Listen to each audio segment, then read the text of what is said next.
Welcome back to our channel, Tripod! Paula is still not here today because we're filming on the same day. I think you guys can understand that we are wearing the same clothes, same look we have. Not that our face changed everything. Yes. Right. So today we will again go back to Reddit, but today is no sleep. So without any further ado, let's start with today's video. Got one. Okay,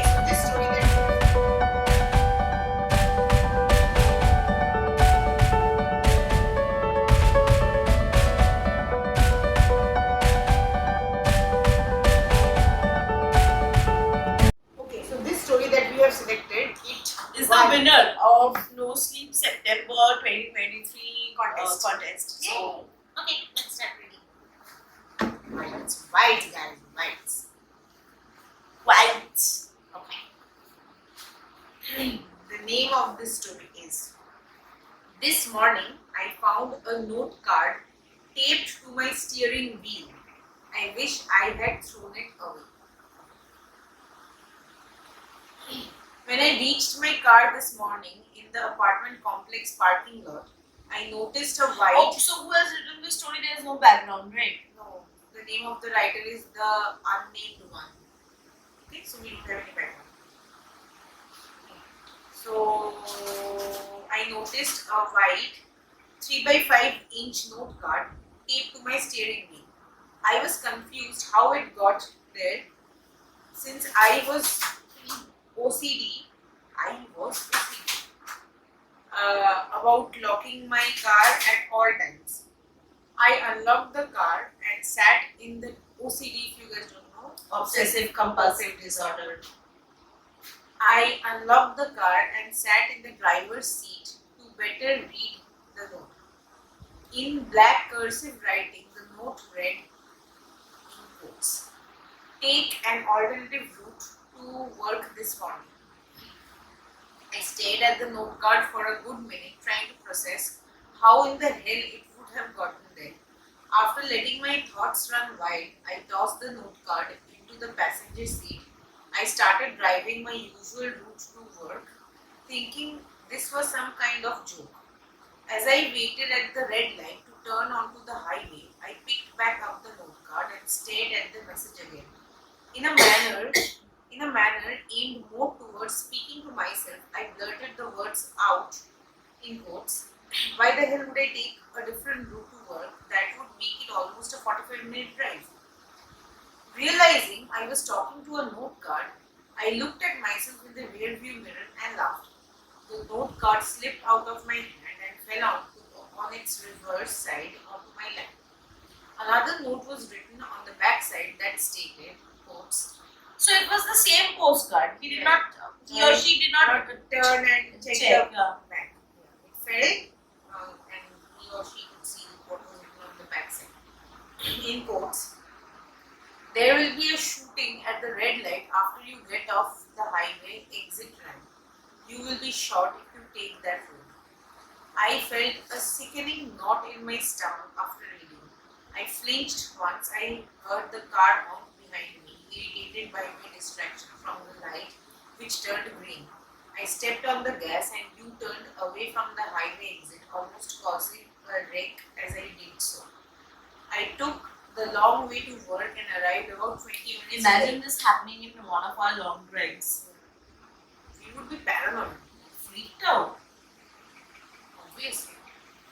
My boss, Butch, called me to his office. The second I walked through the front door, I still had the note card in my hand and quickly folded it in half, shoving it into my back pocket. Why the hell were you late? Butch said. I almost fucking died. I just had a rough morning and I had to take back roads to get here, I said. Son, you're full of nothing but excuses. This is why I'm passing you up for promotion. I can't have a senior manager working under me that can't take responsibility for the little things he screws up. So it can be one of his colleagues also. I'm just saying, maybe that person knew about the upcoming promotion or something and just wanted to, But how would that person get into his car if he had locked the car door? maybe he had forgotten, somehow they slipped in. There's a way of, so if you, I don't know if you have seen or not, but I know this because I had locked myself out of my car once. It was, the key was still inside the car. Because you are now from. Yeah, I am. And like I said, I'm the leader of the Nampak pack. So you can take a steel, very, very thin steel or whatever scale kind of a thing, and you can, unlock the car from outside by slipping it inside the window compartment. Maybe, I don't know. Let's see. Let's read, then we'll understand. But sir, I have the highest performance numbers of any other manager here in this building. You have nobody else here that has brought this company as much money as me. I said with passionate anger. Passionate anger. Yeah. Results. I'm passionately angry, guys. Subscribe to our channel. Results driven, yes, you are, but dependable.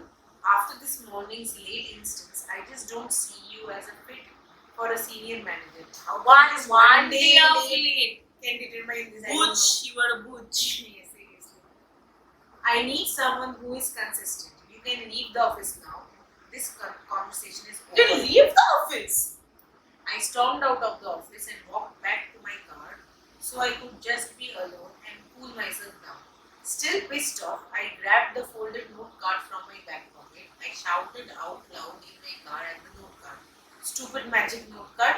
Does Butch just not like me or something? Why would he pass me up knowing I'm the best performer? This was the only time I have ever been late. I yelled with veins pumping in my head. I opened the folded note card. My anger quickly turning to shock once I saw a longer message this time. The message was written in the same cursive writing. Butch passed you up for promotion because he is having an affair with one of your co-workers. He was looking for a reason to downplay your hard work. He will announce her promotion tomorrow morning. So it's the man who's writing the story. Yeah. Hopefully. Yeah, obviously. Yeah, hopefully. The anger, no, he said son. So Yeah, man. The anger came back into my flushed red cheeks after reading. For a minute, I seemingly forgot about the metaphysical anomaly I was experiencing with the magic note card that How is this metaphysical? I don't even know what metaphysical means. So how is this I don't know? You only explain. It's not a physical experience he's experiencing, right? No, so that means metaphysical. But it's not even metaphysical. What does that mean? Metaphysics, which is something that is not, it's not completely ghastly or completely physical, metaphysical, somewhere in between. But this is completely ghastly. It's not metaphysical. I mean, I seemingly forgot about the metaphysical anomaly I was experiencing with a magic note card that was answering all my questions. I wish I had something like this. It would tell me, will you get a job with more My pay? face is your metaphysical Shut up. note card. Instead, my anger got the best of me, filling me with thoughts of going back into the office and beating Butch over the head with whatever I could find. Everyone, I think, thinks that about their boss. Remembering that the note card answered my question this morning with a continued note on its reverse side, I yelled out loud how Butch could just get away with that and if I had any sort of promotion in that company. I flipped the note card and saw the answer to my question. The note read, he will commit suicide in 2 weeks. Before that, he will take the life of your co-worker he's sleeping with. She gave him HIV. What the fuck? There will be 2 open positions as a result, both of which you will be able to apply to. Wow. 2 people will die and then this person can apply for those positions. Wow. This is bad. This is sadistic note card.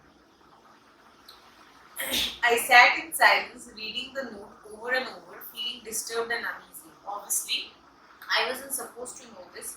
It felt pervasive and wrong to have access to this kind of information. I decided I needed to just go home and drove off, holding the note card and putting it back in my pocket. I noticed police cars as I turned into the ramp leading to the highway. Several cars were littered with bullet holes. I got home. I think both of us are continuously swinging. I have this habit of Let's swaying stop swinging. when I read something I or think when it I can be a study. little bit distracting. Got home and poured myself a glass of whiskey, hoping the alcohol would somehow unlock the logical algorithm in my brain to help me understand what just happened to me. I brought the alcohol solves everything. It doesn't actually. No, it doesn't. I brought the bottle of whiskey to my office room, where I logged onto my computer and started googling anything related to a note card suddenly appearing to anyone. I found nothing but links to fictional books. Obviously, Obviously, it is a fictional thing only. this sounds like fiction. Yeah. Still sitting at my computer, I pulled out the note card and folded it in half again. I asked it who put the note card on my steering wheel. I took a long sip of my whiskey before I opened the Long sip. and opened the note card and read the words that followed. It likes to go by the name Truth. The This- word, Truth or dare? where is there written? No, it's not. But No, it's not about truth or dare. I think note card is saying he asked now who wrote, who gave me the note but card. it says it likes to go. It likes to go. Whoever has given the note card, whoever is writing whoever that entity is, likes to go by the name Truth. The words on the letter said. I asked the note card, is Truth a person? Before flipping it around, the other said, Truth is not a person. He is still in the mental sanity to ask questions. Yeah, he's I- talking to a note card. Yeah. And the note card is replying. I would have freaked out. Yeah, obviously. I thought I'm going. Crazy. No, don't say crazy. Crazy is the right word to say. We live in weird times. You can't even say crazy. The words were on the card. What exactly does truth look like? I asked the card, turning it around immediately to the other side. Truth has 6 legs and 4 arms. It has no eyes, 8 ears, and 15 mouths, covering its body with sharp teeth. Truth is a monster. Yeah. My eyes. Actually, the line that you just said, think about the line. Truth is a monster. Oh, right. Truth is a monster. Truth is monster at times. Yeah, correct. My eyes went wide as I read the description in fancy black cursive writing.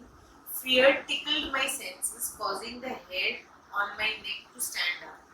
I asked the card the 2 dreaded thoughts on my mind. What does it want from me? Exactly, because truth will not give you the answer unless and unless it takes something from you. I know. Of course. Why did it give me this note card? I said it out loud and slowly turned the note card over to read the backside. It wants you to ask it that question yourself. It's standing right behind you. What the fuck? I would have Freaked out. freaked out. I would have gotten a heart attack at that time. If someone tells me he is standing right behind you. I dropped the note card after reading, but I dared not move, obviously. I just sat staring straight ahead into my computer. I didn't want to see this ugly truth standing right behind me. Truth is ugly. We all know the ugly truth that is standing right behind us. Yeah. God, this story is metaphorical or what? Yes. That is why I think it won. A few moments later, I heard somebody opening my front door. Baby, we really need to talk. I heard my girlfriend shout from the kitchen. I forgot I had her key to my apartment. I had given her a key to my apartment. I was like, what does the sentence mean? Don't come back here. Please just leave. I shouted, hoping she would save herself from the sight of this grotesque thing behind me. I heard my girlfriend's footsteps getting louder and louder coming towards the office room I was in. What the hell has got me into you? What are you?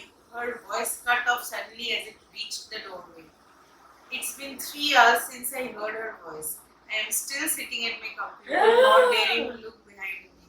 I have kept the brightness on my screen turned up to avoid seeing any glimpse or reflection of the thing behind me.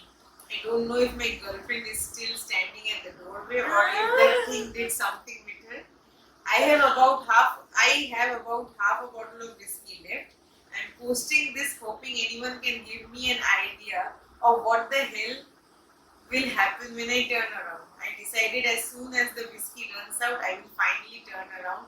The description alone from the note card has me scared shitless to face it, but eventually I will have no choice to face the ugly It's a truth. metaphorical story. It's a metaphorical story. But We do not have any other choice. We can turn our backs to the truth. We can drink as much alcohol we need, but at the end of the day, you have to face the ugly truth. And the ugly truth is that you need to subscribe to my channel. Right point.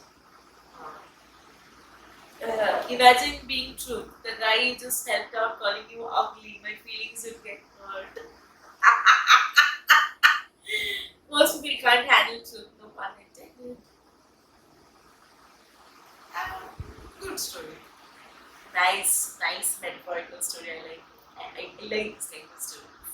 Should we do one more? Yeah, obviously. Yeah. Now this We need to save this link. Emily, you get to share it. I'm sharing it. Oh, really? You have WhatsApp here? No. Yes, I have. No, don't send it there. We send a lot of things there. Send it to my. Why isn't it coming like Yeah. this? Still it is coming like this. Let's go back. Okay. Oh, we should do an old story. We should do a winner from 2011. December. Yeah. Why not? Jesus can Okay. you make this. Let's see Let's see how big this is. Okay, we can't do this. We'll do it some other time. January 2012. My friend's mother. Two winners. Yeah. Oh, winner is this one. Reality is Winner, than fiction. let's do that. Oh, we can do this. So this is a oldie. It's from 2012. Old times. So the writer's name is Won't Think Straight. Let's not think straight. 2012 was 12 years. 2012 11 was my god. A decade. We passed our ages. We got on into college. Reality is creepier than fiction. Yeah, that's true. Reality can be creepier than fiction. What's truly terrifying aren't the things that go bump in the night, but the macabre twist of fate in life, especially when they get more horrifying the deeper you pry into them, such as the story of old Aunt Mary. Mary wasn't my aunt, but a friend of mine's. He told me the story since I've shared my own childhood tale of Gurgles and Bugman. But that is a link. Yeah. So I think if we click on it, we get the story of Of that. his childhood. Yeah. Let's not go there today. As it's a very personal family matter, the names have been changed to protect their privacy. This seems like a real story. Yeah. Old Aunt Mary was the eldest of 4 children. She was unmarried for the first 40 odd years of her life. So she was always spoiling her nieces and nephews with indulgences, the kind of aunt you want to become. She was everyone's favorite aunt. Who is giving birth? Shibangi! I was Shibangi's child's aunt. I was Shinchan's aunt. Oh, I'm no one's aunt. Because nobody is giving birth. However, You give birth and become your I'll become the single aunt. Okay, don't marry but give birth. I'm aunt to 3 of your kids who I spoil. Let's be honest, I do spoil them a lot. Just hiding her name. This is reality speaker than fiction. Shortly after her 46th birthday, she surprised everyone by announcing her sudden wedding to Stanley, a man she had known for only 2 months. It was clear though they were deeply in love with each other. he was only slightly younger, 39 years old, when as charming, fit, and generous a soul as Mary was. Whilst no one knew much about Stanley, they all loved and welcomed him to the family. They were also secretly relieved that Mary had found happiness after all those years of solitude. How the hell do you know that this 46 years of her life she was not happy? Maybe she wanted to marry. Maybe she was happy. She at 46 she finally found love. That doesn't mean that why are we discussing our own lives? A month after the wedding, they took sorry guys. Honeymoon of a lifetime.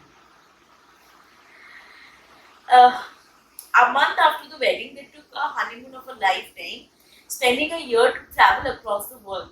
Every week, postcard would arrive from various exotic locations, exclaiming how much fun they were having. Everything seemed perfect until the couple returned from their trip. Living together at the mansion, Mary started to change. She stopped sleeping in the same bed as Stanley. They insisted that they have separate rooms. Before long, she was claiming to hear strange noises throughout the house. Her name being called out during the night, furious scratching sounds echoing in the hallways, or mournful words that seemed to come from the walls themselves.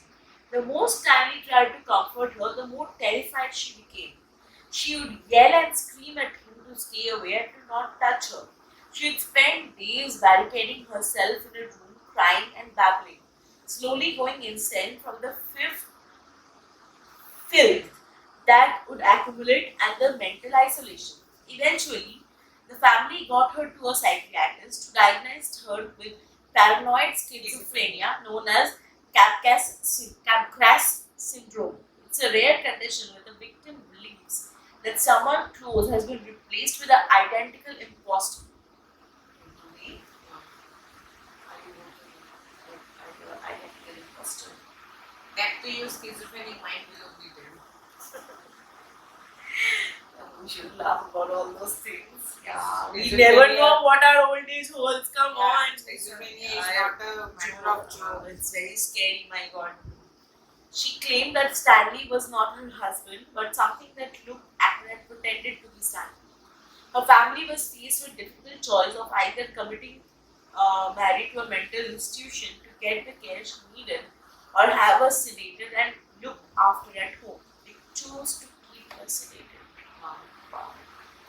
Throughout all this time, Stanley was clearly distraught, but still loved Mary with all his heart. He never wavered in caring for her at the bedside, feeding her and talking to her as a loving husband. Over the following year, the family spent a lot of time getting to know Stanley better as they took turns caring for Mary and felt incredibly fortunate that he was around. So it was a total shock when they arrived at the house one day to be greeted by a squad of police cars. Fuck! I think Mary has claimed. The front door was plastered with police tape and they weren't allowed to enter. After proving that they were related to the occupants, the officer in the charge relayed what happened. That morning, Aunt Mary's body was found at the Aunt base Mary's body was found. of an ocean cliff about half an hour drives away. A passing jogger had seen her car drive right up to the edge of the cliff and a woman pulling a body from the back of the car. After calling the police, he then witnessed Mary stabbing a male body several times with a large kitchen knife. Fuck, Mary has claimed.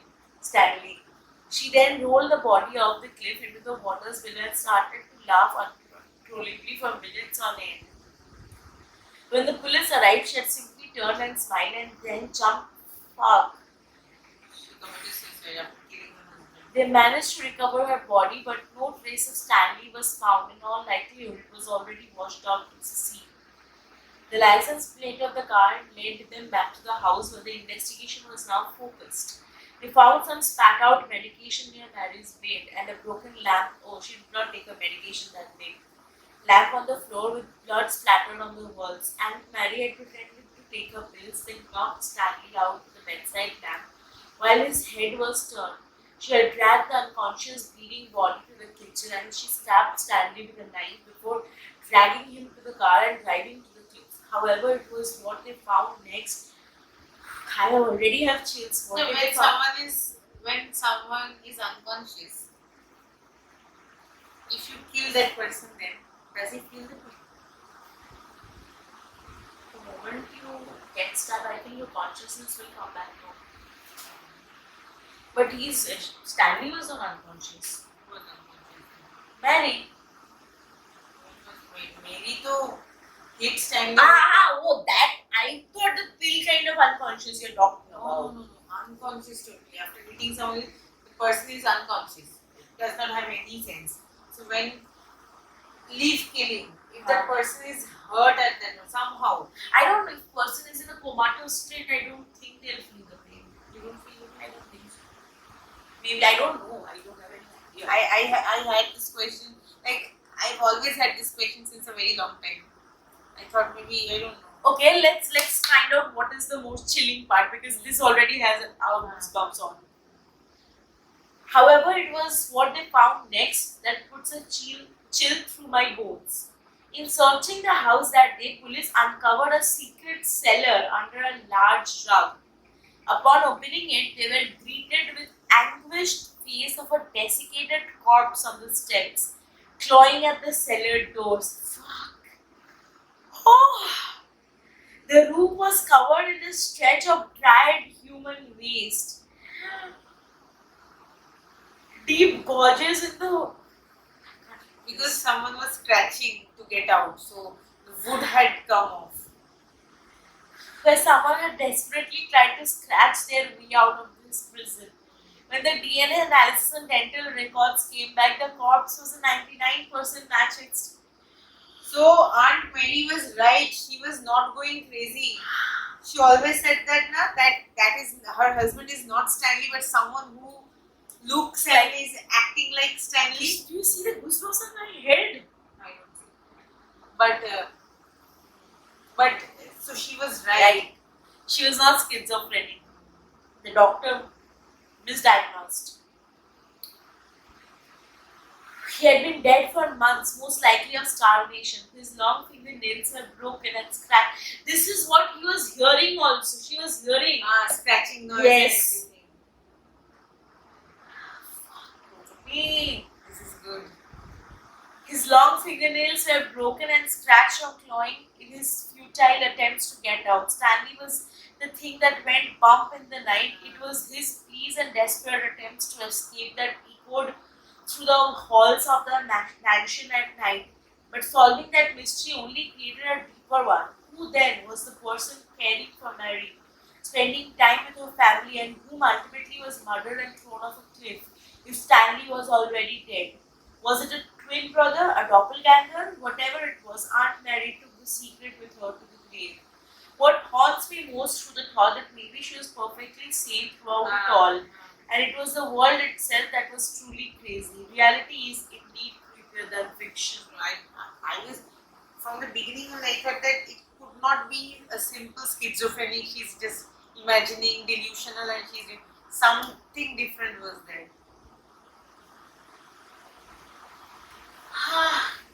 Both the stories are good.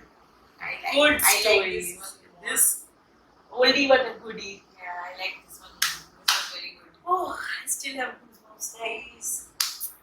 This Reddit series is actually making sense. Should we continue the series? I myself am liking this because we are getting really good stories. So I think we should continue. Reaction we should do, and I think we can, Tripod Reacts. The series remains as Tripod Reacts. We react to all these ghost videos and everything, and we can do the Tripod Reddit series also. No, same channel. Different kind of a series. What do you say, guys? It can be like we upload 4 times a month, right? Yeah. So We upload 8 times a month now. If we do the Reddit series and the vlog. and the video. So I was thinking that we are doing 4 times a month normally. So if 2 times we are doing the Video, reaction and 2 times the Reddit. Yeah, we can do that also. Yeah. Or we can do 4 Reddit and 4 video reactions. Whatever you guys suggest. We can do that also. Yeah. So I like it. Hope you guys liked it as well. Please let us know in the comments if you like this or not, reading stories. Yeah. Because you know these We are can good continue stories. with Yeah, them, Reddit has A lot. lot of stories. We will never go out of stock. So hope you enjoyed it, guys. Because we enjoyed it. We fucking enjoyed it. Yeah. It was tremendous. Yeah. So it's currently 4 a.m. It is good. It is actually 4 a.m. So we'll have our dinner and go to sleep. And Dinner, hopefully- breakfast, slash Whatever. breakfast, whatever you want to call it. And